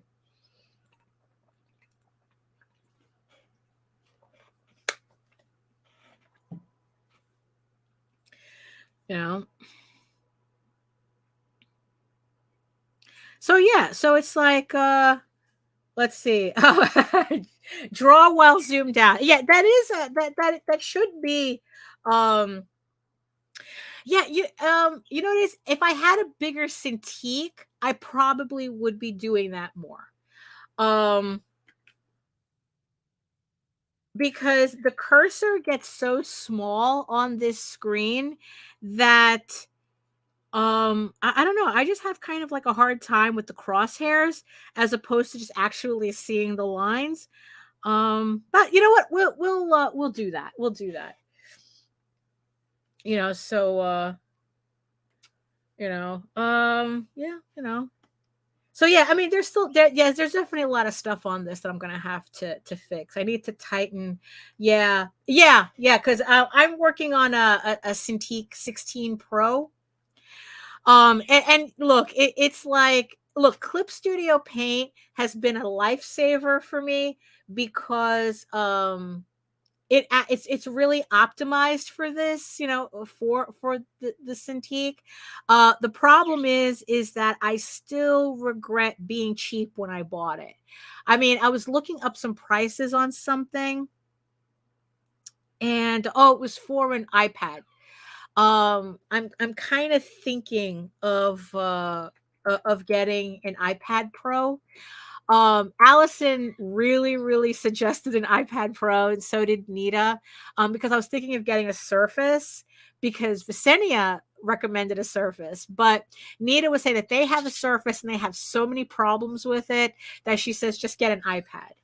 And then Allison kind of reiterated saying, it's like, yeah, get an iPad. So I was I was on B&H photo, looking up prices for everything, on stuff. And, I saw the price for the Cintiq, and then I saw the price for the Wacom 24, the 24-inch model. And it's like, really, the difference between what I paid for this and the 24 was like so ridiculous for, in the end, the amount of money that I was spending, that I still kick myself for not just getting the 24, the 24-inch screen. Because honestly, being able to work kind of actual size on a full screen, I think would have really helped. Oh, hello, Sam. Good evening, sir. Welcome. So yeah, so it's like, honestly, when you're spending this much money on equipment, don't be cheap. Really, don't be cheap. So yeah, so I'm just going to be like just saving up the money and just getting a proper like iPad, because I'm looking for, I need something that's portable, that kind of acts like a tablet, like a Wacom, a Cintiq. And and it's like, I'm trying, and it's like, yeah, but in the end, it's just best that it's just best that I just save up and get pretty much as high of a model as would make sense for me without being cheap about it, because it's like I'm liking the, I think, like the 11-inch. I know they have a 13-inch size for the iPad Pro, but that just looks a little bit too big for me. Because then it's like it's like the whole idea is that it's portable, and I think 11 is good, 13 is pushing it. Because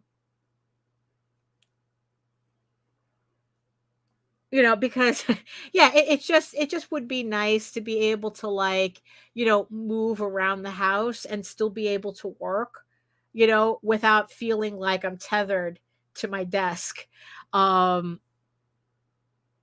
Especially since, like I said, especially, what is it? Because like I said, because yesterday my legs were giving me problems. That's why I started wearing compression socks.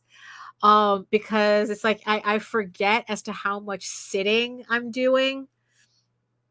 And like right now, it's like I would have liked to have this whole thing, this whole picture on the screen, and be able to work without feeling like I'm not seeing the lines.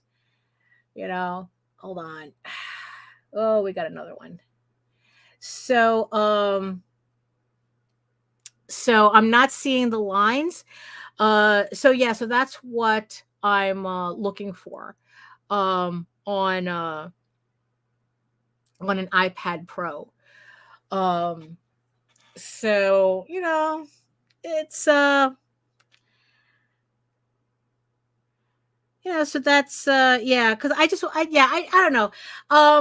It's like, yeah, first I need more RAM. Yeah, that's kind of the thing, because it's like I was reading up as to like what do I really need on an iPad Pro, and what I was reading is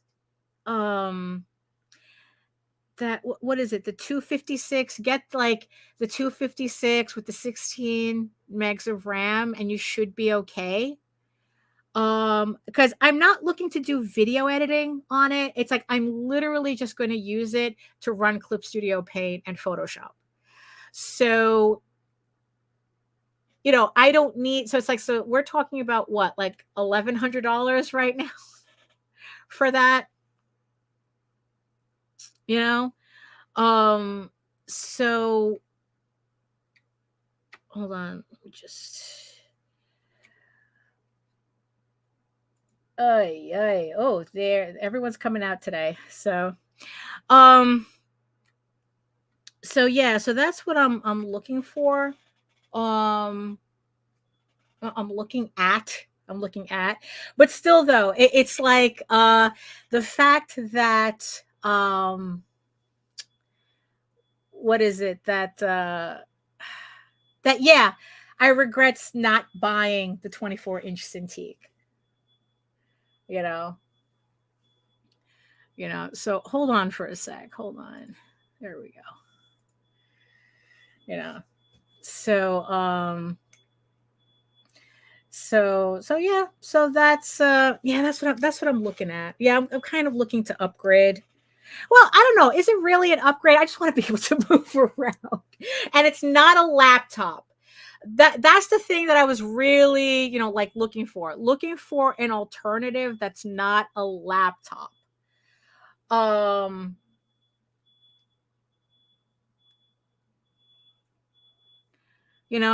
I don't know, it just seems that an iPad just has longer legs, that than, because it's like every laptop that I've had before, I mean, they get obsolete so quick, and then it's like they get so slow, you can't do anything with it. I mean, I just tried like an older, I didn't think the laptop was that was that um was that old, but but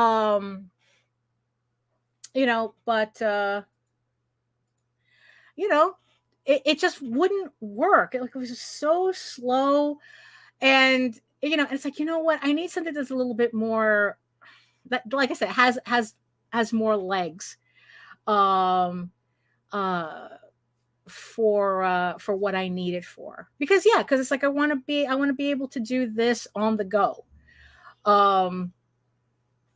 So that's that's on the list. That's another thing on the list. But yeah, I think so looking at it on the screen, so what I think I need to do is I need to tighten up my pencils more. I mean, it's like, yeah, it's it's I'm okay with it right now. It's yeah, I know. It's like you know it's yeah, Joe, it's yeah, it's yeah. Exactly. you know it's like, look, I'm not typical, I guess. I'm very basic. I'm basic, but I'm not typical. Like I said, nobody asked me about my opinions on Watchmen. you know yeah. So yeah, so that's yeah, so I think that for this piece, yeah, because we're just hitting the top of the hour, the second hour, by the way. So yeah, so I think that's what I need to do with this piece. I need to tighten up the pencils more so that I can ink it more confidently. and I think that's what it is, you know. I think that's I think that's what it is I need to do, because it's like I know that if my it's like I would have gotten more done, you know. But you know what? But I think we had a great conversation. I think we had a great conversation today. Um, yeah, I think we had a good conversation anyway. So yeah, that's I think that's it's like, look, like I said, it's like I'm not going to be at New York Comic Con, at least not with a table. And if I am, I'm just going to be walking around, and even then, I'm going to be on the hunt for Enrico Marini and his books. So so this is just kind of like us being casual, just talking. It's like, if the artwork works, if it doesn't, it doesn't. But I do want to finish this. So okay, not everything's a winner. Not everything's a winner. So that's pretty much it. So like I said, we're just hitting the top of the the second hour. It's like, yes, I agree, Jake. I agree, Jake. Oh, there you go. Very nice, very nice. You see, I think we all got a lot of work done. We all got something done. I think that was the important thing. So yeah, so let me just switch over. Look at that. It's like our conversation, another conversation where I forgot to turn on the music, but we didn't need it. you know but yeah, it's like, hey, but like I said, I'm liking it. I just need to kind of like concentrate more on it, and tweak it a bit, so that so maybe in about a week or so I can have a finished piece for it, once I kind of like fix it up. But I'm liking it. So there we go. It's like, so are you writing novels for your comics, or you're not bothering? So so that's I'm tired, man. You know what, it's the compression socks. They're making me sweaty. you know you know so okay, so oh, the old saying, it's like, one person's mediocre is someone else's best work ever, just in the eye of the beholder, part of being your own worst critic. Well, that's true. Like I said, the piece is in its ugly phase. That's what it is. It's like, it's still just very, very basic lines. Like I said, my pencils were just way too sketchy for me to really, to really get at it, the way I would have liked. But, it's like, hey, it's like, that's what, an RPG novel. It's an RPG manual. I mean, what's a lot of people ask me, it's like, oh, you're going to do a role-playing game? Or are you going to do a role-playing game? And what's funny? That's the one thing I won't do. I will not do a role-playing game. I mean, if you thought, it's like, if I thought world building on a novel was crazy enough, I mean, the world building you have to do for a role-playing game is just insane. I mean, and the thing is, though, it's like, at least with a novel, I can world build as I go along. So it's like, if I don't come up with something now, I can come up with it later. Oh, see you later, Gothic Lolita Angel. Maybe if I'm at San Diego, if I'm at New York Comic Con, maybe we'll bump into each other. Maybe, but yeah, I kind of doubt it, though, that I'll even be there. So, so at least with a novel, I can world build as I go along, and if I don't figure something out now, I can figure it out later, and then kind of like try to, if I need to shoehorn it in, I can still do that. But with an RPG, the world building is the point. The world building is the point. So I have, so it's like, yeah, so you would have to have that world building right there, so that so that you could actually do the role-playing book. And that's probably the reason why I wouldn't do it. You know, I mean, because it's just like too intense for me, because there's some world building things that I don't come up with until like months later, you know, and then it's like eureka.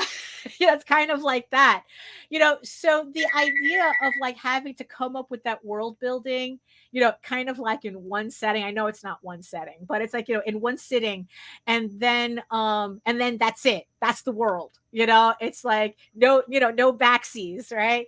And, I couldn't do a role playing game because of that. I couldn't do it. I mean, this morning I was just outlining a story, and the thing is, though, it was a story in a story, and it's a story of someone telling a story, but for me to be able to tell the story, I had to figure out the story that they were telling.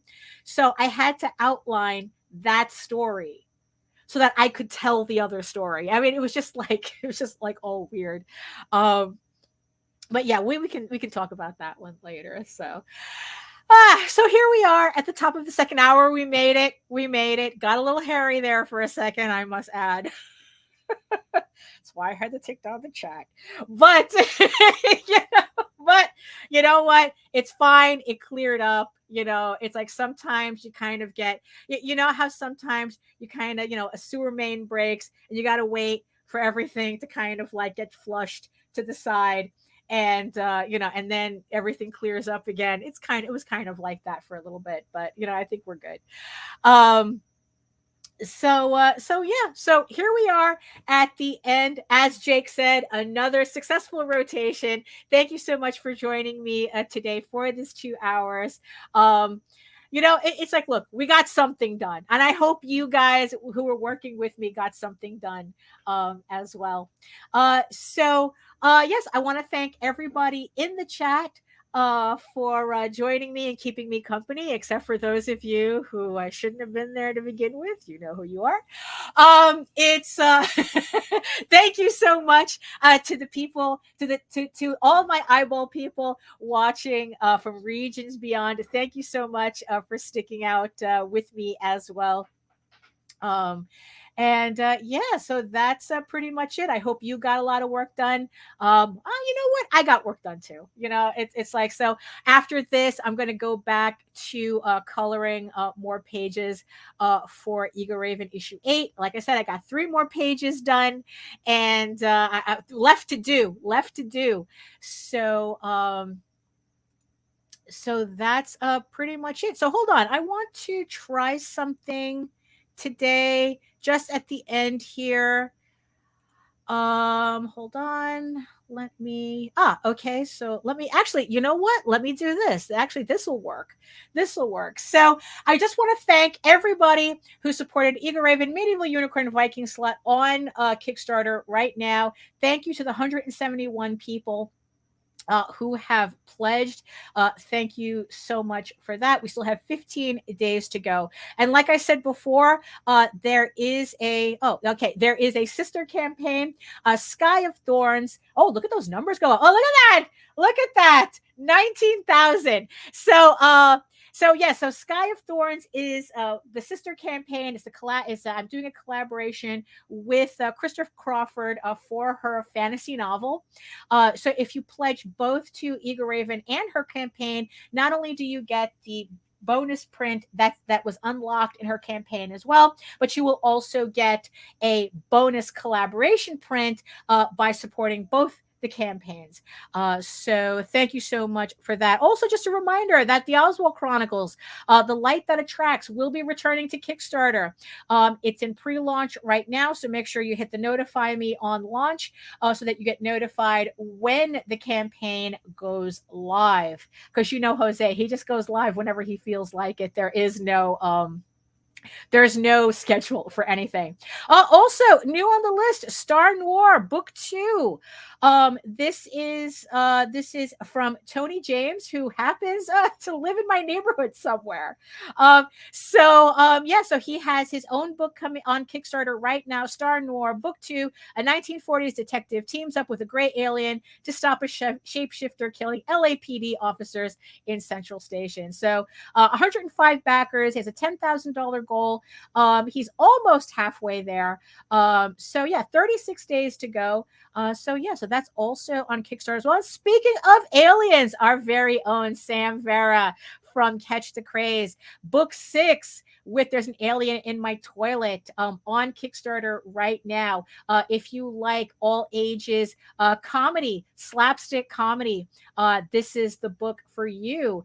It's issue 6, I think, of a 10-issue series. So he's almost there. He's almost at the end of the series. So that's also on Kickstarter as well, with 21 days to go. We also have Demon Bitch, I Hate You All. There you go, self-explanatory. So this is her collection of Demon Bitch cartoons in another book. She's almost to goal, 131 backers, 15 days to go, also on Kickstarter. And then Grant was in the chat. I don't know if he's still there, but Beowulf, his book Beowulf 1 to 6, is also on Kickstarter. He has 66 backers, 33 days to go, from a $2,500 goal. So that is also on Kickstarter.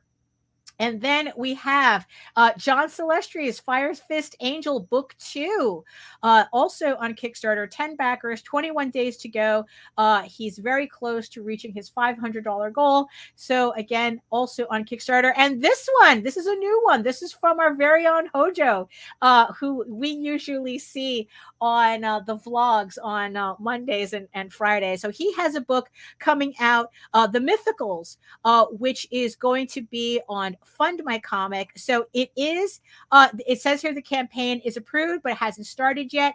So but you could always follow the link. And I think that, I don't know if they do pre-launches or not, but I'm pretty sure that you can sign up to get notified when the campaign goes live. But you could check out the campaign before it does. I think it's supposed to go live tomorrow. I'm not sure. But this one is on Fund My Comic, Hojo with the Mythicals. So, that worked out a lot. That worked out well.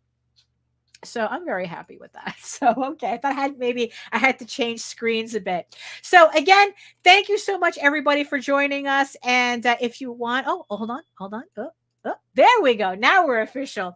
So, yes, if you want to learn more about me and my artwork and everything else and my campaigns, you can head on over to my main portfolio site at egoworks.com, EGOWORKS. You can find links to all of my galleries and social media sites, but I mostly post to Facebook if you are interested in seeing sketches and current work in progress updates. And also remember that you can also check me out here on YouTube. So make sure you subscribe, you can on my channel at Daphne Lage Art, which also simulcasts through the Indie Comics Network. So again, make sure you like, share, subscribe, and hit the notification bell so you will get notified when any of my videos go live. And remember that you can also read EGORAVEN, Air the First Unicorn, for free, uploading every day, Monday through Friday. Actually, where am I? Where's my brand? Here we go. Yes. So remember, you can read EGORAVEN, Air the First Unicorn, for free, uploading every day, Monday through Friday. But if you prefer your fantasy to be more of a furry Lord of the Rings adventure, you can follow the link over to Tall Tales. That's TAILSonline.com. And not only can you read the first 20 issues of Tall Tales for free, but you can catch up on the latest story arc, Tears of the Mother, which is also uploading Monday through Friday. So thank you. Here we go. So thank you, everybody, for joining me today, except for those goddamn trolls that were trying to make a mess in the chat, but we cleared it up really well. So thank you, everybody, for your patience while I was kind of like stumbling and cleaning that up. But don't worry, it's all good now. So thank you so much. And remember the most important thing, be better today than you were yesterday. No matter what you're doing, that's your goal, not what other people are thinking, not what other people are telling you to do. The most important thing, be better today than you were yesterday. And when you wake up tomorrow, be better tomorrow than you were today. So thank you so much again.